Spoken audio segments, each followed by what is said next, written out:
This is a video about my Oura Ring version 3, but not a traditional review video as such, and it's certainly not a sponsored one. You can tell that because I'm not explaining how I'm super stoked to have received it, giving you a discount code to get one of your own, or indeed starting this all off with an unboxing where I treat the cardboard like it's fine art. No, I've had to pay for it myself, in fact twice over, as I'll explain. And so this is going to be nothing but my genuine opinion, not influenced by having been given free things. Not that when I am given free things I act any differently, of course. Okay, before we start, it's real cold in here, so a bit of coffee. Hits the spot, and the perfect temperature in that lovely little cup there. Okay, off we go.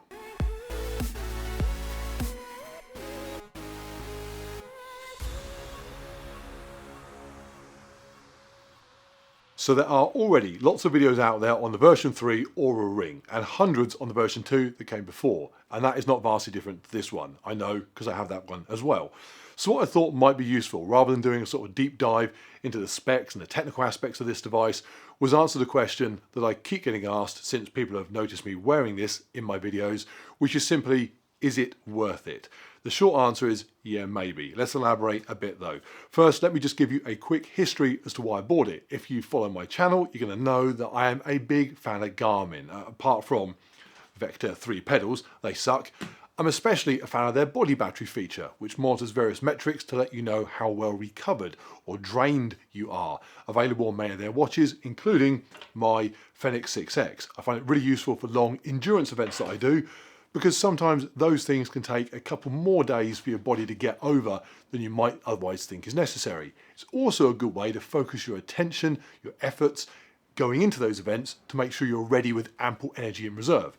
However, I began to search for an alternative way to monitor recovery and rest because quite simply I didn't want to wear my large watch all the time. I tried wearing a smaller Garmin tracker to provide the data, then use only the Fenix to monitor actual exercise. That kind of worked all right, but bizarrely those two devices don't actually talk to each other very well. So moving between the two of them was not quite the fluid operation I thought it might have been. I tried a Whoop strap, found it pretty inaccurate though, and was definitely not a huge fan of their subscription model for pricing. More on subscription models in a bit. Interestingly, I cancelled my Whoop strap before the 30-day trial on it expired and just before the launch of the new updated version, but they sent me the new model anyway. In fact, this is it. I assume the system just hadn't registered that I'd left them and they thought I was still a subscriber. So they've never collected any money from me and they haven't bothered asking for either strap back. Clearly the subscription model provides them with sufficient revenue that the actual device has no value to them. Now, all the while I was testing those options, people kept saying to me, you've got to try the Oura version 2 ring. It will tick all your boxes. You can wear whatever watch you want, which I like. It's easy and convenient to use, 24/7. It's not a traditional exercise tracker, so you're not really overlapping with what your Garmin stuff will do when you're going for a workout, because I'll always be using this for tracking my cardio activity, because there's nothing better for that. And the Oura Ring is one of the best sleep and therefore recovery trackers on the market. So I bought one. Not this one, the version 2. And just a few weeks after doing so, they released version 3. So I had to buy this one as well. So I basically bought two. This gets a bit complicated. If you don't already own a version 2, this part of it is not really going to apply. Basically, the deal was this. If you already owned a version 2, you could upgrade to the version 3 by buying it. But you would then get a lifetime membership of the Oura app for free. So complete access to all the data on the app. Anybody buying the Ring afresh now will need to subscribe to that $6.99 a month. Now, as I'll explain, a lot of the new features on the 3 are not really things that I'm in real need of, so why not stick with the 2 given that had no subscription? It's why I liked it over the Whoop strap. The reason was they were going to cut off the majority of the data you were getting on the app unless you subscribed like a version 3 owner would have to. Surely you can't be serious. So if you wanted the data, you either kept your 2 and subscribed or upgraded to the 3 and got lifetime membership. I think it got very complicated. If that sounds like dubious business practice on their part and something that would be disliked by a great many people, you're not wrong. In summary, I bought version 2, paid the UK import duty you get hit with, there's a cheeky 50 quid you aren't expecting, and then bought version 3, paid more import duty, but now do have lifelong membership of the app. But as I say, if you don't yet own one, it's a bit more straightforward. You just buy the version 3, $399 for the Stealth Black or Gold, $100 less for the Black or Silver, and you pay your subs. It is what it is. The internet is full of people discussing the experience of those that bought the 2 and felt backed into a corner with regards to how to upgrade to the 3, and also people that have yet to buy anything at all and feel that going down the subscription route is just the wrong way to go completely. I won't bother adding to any of that other than to say, yeah, it's not great. Now, before I answer whether it's worth having, let me just touch on a device for those of you who just can't be bothered to go and watch a proper review video. Technically, it's all the things they say it is. It's very lightweight, it's got great battery life, which you don't really need to monitor because the app on your phone will ping up and tell you should stick it on the charger roughly every 5 to 6 days in my experience. And the technology within it is very clever. It will instantly upload to the app when you open it on your phone, something that the Whoop strap was not always very good at doing. And it appears to track the things it says it tracks very well. In fact, better than any automated fitness tracker I've ever used. Every time I get back from a dog walk or something, it says, yeah, you've just gone for a walk, and it records it every single time without fail. If you've got your phone with you, it'll even give you a little GPS route of where you went. It knows when I took a nap, again, every single time without fail, and its sleep data correlates pretty much exactly with how I feel it should look. It certainly does seem that a tight, snug fit around your finger is a very good place on the body to monitor things like pulse, extremity temperature, heart rate variability, resting heart rate. I think next year they're going to be adding oxygen, blood levels as well. It just does all that great. So does that make it worth it? Let me first do the bits that for me are not worth it because I just don't need them. For example, I don't need a map of my dog walk. I don't need a map of my runs either for that matter, or indeed any data from those runs because I'm going to be tracking those massively more comprehensively using my Garmin. Also, until an update planned for next year, it isn't actually monitoring heart rate constantly during the activity anyway. It's just taking snapshots to give a general trend. Now, the version 3 monitors heart rate all day long like that. The version 2 only did it overnight. But that daily heart rate trend is actually of little value to me. Like all the tech, it does it well. But then looking at my graph and seeing that my heart rate was low at night and then moves around during the day and then peaks if I go for a run, kind of so what? Now, Oura would say that data is useful because it lets them present me with my activity score and also use it when viewed against my overnight recovery, sleep, to provide a readiness score. But I don't need an activity score. I don't need to know how many steps I've done. I know I do ample activity, and as for readiness, I'm unconvinced. Now, if you don't own a sports watch at all, then maybe tracking how far you ran or walked is of interest to you. If you do very little exercise, and maybe getting motivated to get your X thousand steps in is useful. When it pings on the app and tells me I should move around a bit, I ignore it because I know I'm going to be doing a planned workout at whatever time later during the day that is already in my diary. If you'd value being told to get up and move around, you may take that as a benefit that I personally don't. I would say, to be honest, if you're a casual jogger even, go get a sports watch or even just use a running app on your phone, subscription free. But ultimately, if you want a ring that does it, it does do it. Now, to criticise someone for providing data and information that I don't find particularly useful would be rather unfair, given that Garmin has an abundance of that. I probably use 15-20% of what those watches can do. What's more important is how useful is the data that is useful. For me, there are 3 aspects I need to know about: exertion during the day, recuperation during the night, and therefore readiness for the following day. And Oura, and for that matter Whoop as well, would agree because that's pretty much the premise of what they're providing you with. Here's my issue. I don't need exertion during the day monitored the way this ring does. I've got a gym routine, a run program, rides I'm scheduled to do in here on the bike, races lined up for the weekend. I'm quite happy to just look at my diary on a Monday and think, yep, plenty of activity there. I'm a million miles away from being an elite athlete, but I am a level beyond worrying about how many steps I've done or how many floors I've climbed. Regarding readiness, I'm quite okay just getting up in the morning and thinking, today it's, I don't know, chest in the gym, 10k runs, Zwift ride, I feel good, that sounds okay. I am my own readiness meter. And if I feel ropey, I can think, okay, I'll make the run 5k and I'll forget the bike ride. And if I did feel like that, there's nothing an app could say that would change my mind. And interestingly, if I didn't feel like that, if I felt good, but the app said otherwise, I'm not sure that would change my mind either. For me, the problem is to generate the readiness score, the ring is using known measured values, heart rate variability, resting heart rate, data from your dog walk, stuff like that, but then using some calculations to ascertain if I'm good to go. And I just feel that how I feel is a better calculation to rely on day to day. Now, I do agree that devices like this and the Garmin are able to detect issues that I might not be able to feel. I've had Garmin body battery tell me I'm unwell before I actually felt unwell. And as I mentioned earlier, sometimes after a really tough endurance event, I will feel recovered, but a device like this might detect otherwise. I do rate that data, but that's data that would get picked up from my sleep score, which I'll come on to in a minute. So the readiness score, basically the gathering of activity data, looking at sleep data, and then generating information off the back of it according to some sort of predetermined algorithmic calculation, it's just not needed by me. So you can probably see from what I'm saying, daytime tracking is something that I'm happy to use my Garmin watch for with regards specific activity monitoring, and how I feel then for just a general overview. Meaning it's just the restorative sleep aspects I really want to measure. So sleep tracking. In the world of tracking sleep, the Oura Ring is pretty much gold standard for a simple wearable device outside of a lab. And sleep is staggeringly important. In fact, the older I get, the more I believe that. I'm starting to feel that if you nail your sleep, 90% of recovery issues will just be taken care of. Certainly there is a strong argument that somebody getting a really good 8 hours sleep every night and then doing very light exercise during the day is probably doing more for their longevity than somebody sleeping half that time or less, but exercising a lot more while awake. In fact, stressing their body during the day combined with poor recovery overnight might actually be knocking years off their life expectancy. I just finished a 4-hour podcast with Sam Harris and Matthew Walker on sleep. Matt Walker wrote the go-to book on sleep a few years ago. I read it then and loved it. And I finished that podcast a few days ago where he discussed advancements in sleep research since his book. 100% convinced, and I was already pretty convinced, that sleep is not 7 or 8 hours a wasted opportunity. It's vital to health and well-being. This idea of it being sort of tough, macho to get a 4 hours sleep, 3 hours sleep a night, looks a bit ridiculous really. Nobody would hold up only getting a tiny amount of exercise or education as an achievement.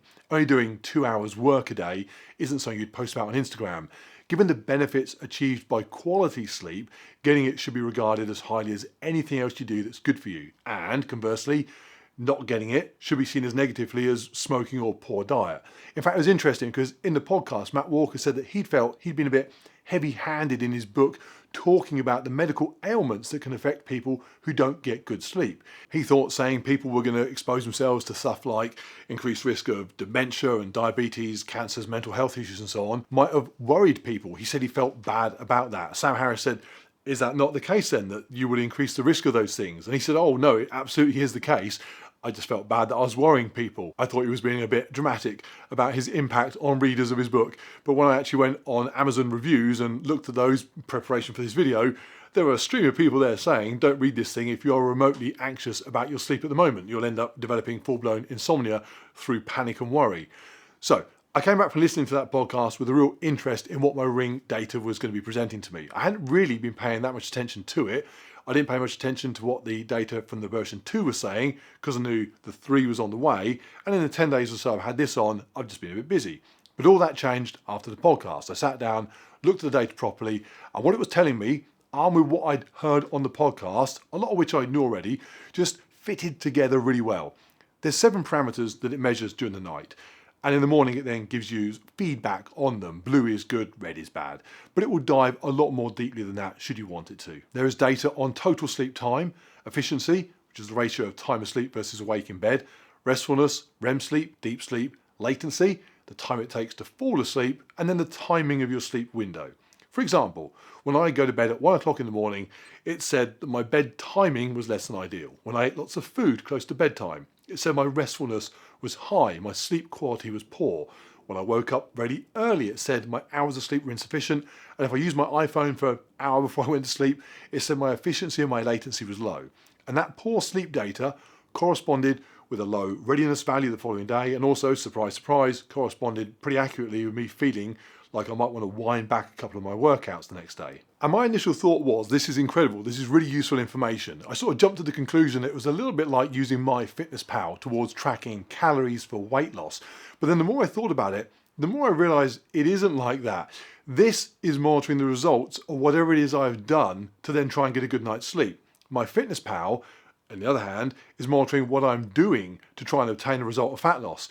A more accurate comparison would be if MyFitnessPal actually showed your body fat levels literally rising and falling in real time following consumption of the food, or if this showed what will happen when I'm in the middle of doing stuff like using my phone late at night. To a certain extent, it tries to do that. For example, if I'm up late, it will ping at me and say, hey, you should be going to bed now. But that's kind of the problem. When it says probably time for bed, I know it's probably time for bed. It will have been dark for hours. The dogs will probably be asleep already. It might just be me up on my own editing a video at midnight. Unlike tracking calories, which can be a bit complicated and require the assistance of something, whether it's a notebook to jot things down in or an app to add it all together and understand how that might impact things down the line, the inputs that we make to getting a good night's sleep are actually just a bit more straightforward. As Matthew Walker covers in his book, set a bedtime, stick to it, make sure the room is the right temperature and there's not light pollution or noise pollution. Make sure you're not using an electronic device late at night, close to falling asleep, or having a large meal at that time. I don't need an app really to tell me that a whole pack of digestives at 11:45 is unwise. And again, The Ring wouldn't do that anyway. It would just tell me the following day I'd not had a great night's sleep. So in summary, at the moment, and it's still slightly early days, I think there's two types of people that are going to benefit from this and find it worthwhile.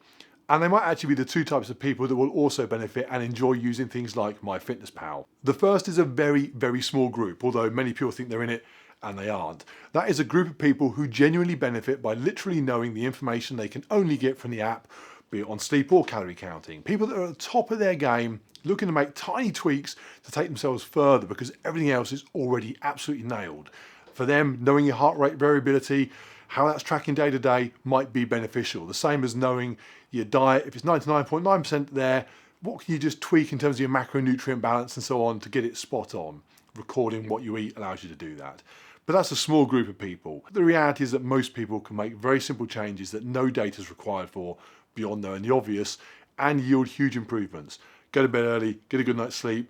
That'd be great advice to the vast majority of people who are sleep deprived, which is the vast majority of people. And you don't really need a gizmo for that and all the data that comes with it.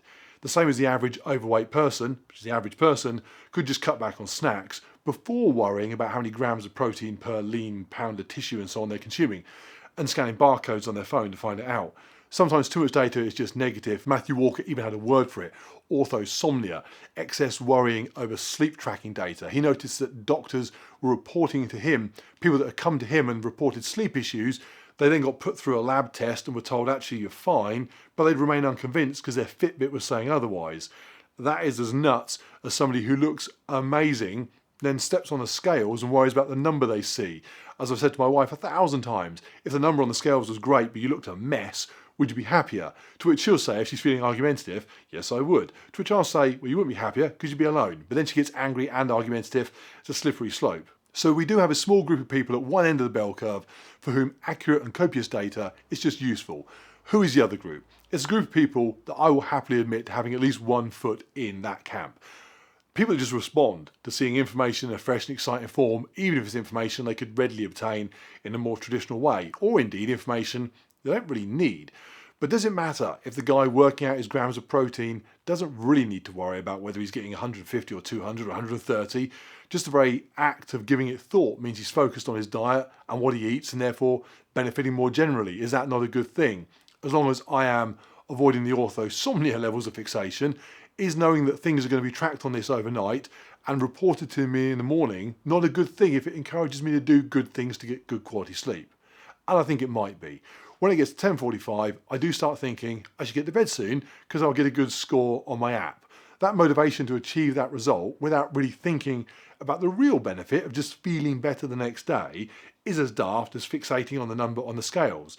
But if it works to achieve an overall good, it works. So as I started off saying, it's sort of worth it. Don't forget, this doesn't give you a good night's sleep. It doesn't even give you the things you need for a good night's sleep. It just tells you if the good things you did to get a good night's sleep gave you a good night's sleep. In a way, it's the scales just reporting back on what's happened to you because of what you did. Simply put, it's a fitness luxury. Now, because of the way I've ended up with it, I have a lifetime membership, so I'm going to keep using it. If I was on the subscription model, would I keep paying monthly to get the data? I'm unconvinced right now. What I am going to do is pay more attention to my sleep habits, but that's probably 80% because of listening to that podcast and 20% because I'm excited to see all my metrics from this turn blue. This is a good way to sum it all up. I was explaining to my wife why all the money I spent on this thing twice over was worth it. She was saying, just go to bed at a sensible time. I was explaining to her, no, way more complicated than that. And having listened to the podcast, I can now explain to her stuff like deep sleep, one of the types of sleep that you cycle through during the evening, along with light sleep and REM sleep, was really, really important to get, very beneficial. I could see on the app if I was getting it when I wouldn't know otherwise. You don't wake up and think, oh, I'm deficient in a particular type of sleep today. So she said, okay, that sounds interesting, show me. So I showed her on the app how sometimes I had low amounts of deep sleep and it would flag it up negatively. And then other nights I'd have good amounts of deep sleep and it would show that positively. She said, what did you do different to get the deep sleep? And I explained that on the advice of the podcast, I'd gone to bed earlier because you're typically going to get deep sleep during the first portion of a night's sleep. And that actually corresponded with the app information, where my deep sleep readings are earlier in the part of the sleep cycle whenever I get them. She said, that is fascinating. So you solved your sleep issue by going to bed at a sensible time. Good job you got that ring. I said, very witty, but I have a graph as well. She laughed and walked off. I said, where are you going? Off to weigh yourself? No, I didn't. I'm not stupid. In a nutshell, It is very clever. It is not very cheap. The information is very accurate, although not all the information appears to me to be particularly relevant. And what is relevant, the sleep data, could be improved upon through common sense anyway. I guess if you have a few £100 spare and you love numbers, knock yourself out. Any comments, any feedback? Have you got one? Do you agree or disagree? Thinking of getting one? Stick it all down below. Do you want me to do a bit of a dive into the technology or more details on my readings? Let me know that. For now, I'm out of here and I'll see you on the next video. Racing with my dog, that one. Just a man and a man's best friend. And until Garmin make a canine tracker, not a graph in sight.